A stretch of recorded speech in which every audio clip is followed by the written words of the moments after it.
Shalom saudariku yang terkasih di dalam Tuhan. Jumpa lagi di dalam program Bagaimana Women of Wisdom.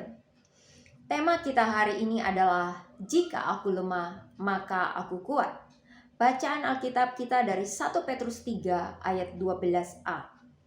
Sebab mata Tuhan tertuju kepada orang-orang benar dan telinganya kepada permohonan mereka yang minta tolong. Saudariku, menjadi satu hal yang umum bagi dunia untuk melihat penderitaan sebagai sebuah kesulitan yang harus dihindari. Karena penderitaan adalah hukuman atau kutukan. Kita melihat ada banyak orang yang tertekan, bahkan depresi ketika menghadapi penderitaan. Memang tidak mudah karena melibatkan tubuh dan juga jiwa.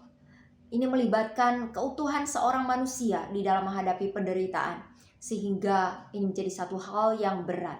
Saudariku yang terkasih, bagaimana dengan kita sebagai wanitanya Tuhan? Bagaimana kita harus memandang penderitaan di dalam kehidupan kita yang sudah ada di dalam Kristus? Apakah satu hal yang harus dihindari? Apakah merupakan kutukan atau hukuman Tuhan bagi kita?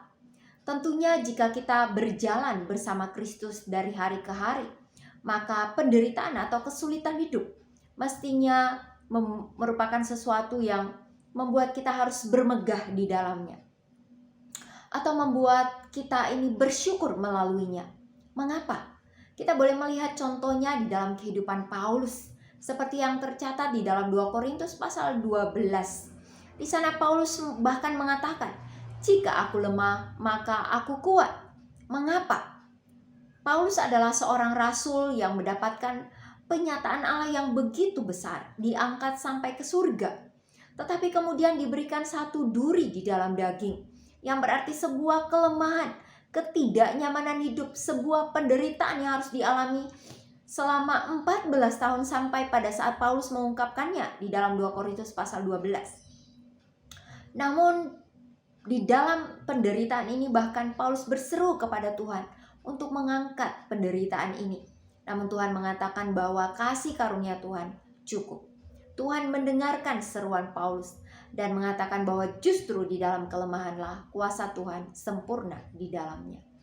Saudariku yang terkasih di dalam Tuhan, dari hal ini kita boleh memandang penderitaan dari satu hal yang bermanfaat, positif, berguna bagi hidup kita, yaitu bahkan di dalam penderitaan dan kesulitan hidup kita dapat mengalami kuasa dan kasih Kristus secara nyata, sempurna di dalam kehidupan kita.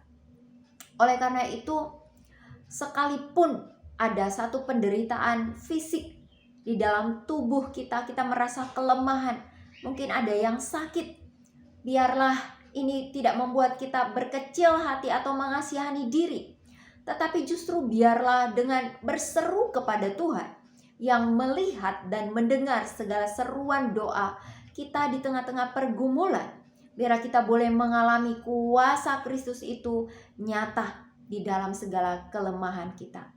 Demikian juga bagi kita yang sedang menghadapi pergumulan hidup apapun dari hari ke hari, ketika kita berjalan mengiring Tuhan Yesus, biarlah kita juga tetap memandang dan berseru kepada Tuhan, karena Dia tetap memandang dan mendengarkan seruan kita. Seperti ayat Alkitab kita hari ini, 1 Petrus 3 ayat 12a. Sebab mata Tuhan tertuju kepada orang-orang benar dan telinganya kepada permohonan mereka yang minta tolong. Hari ini ketika kita sedang menghadapi penderitaan dan kesulitan hidup, mata Tuhan melihat kita. Dan Dia bukan cuma melihat kita, Dia peduli dengan kita. Dia ingin kita mengalami kasih karunia-Nya yang cukup buat kita. Dia ingin kita mengalami kuasa-Nya sempurna di dalam segala kelemahan dan kekurangan kita. Sehingga biarlah kita tidak mengasihani diri dan berkecil hati, tetapi biarlah kita terus bergantung dan berseru kepada Dia.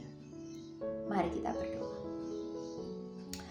Tuhan, Engkau tahu segala pergumulan dan kesulitan hidup yang kami hadapi hari ini.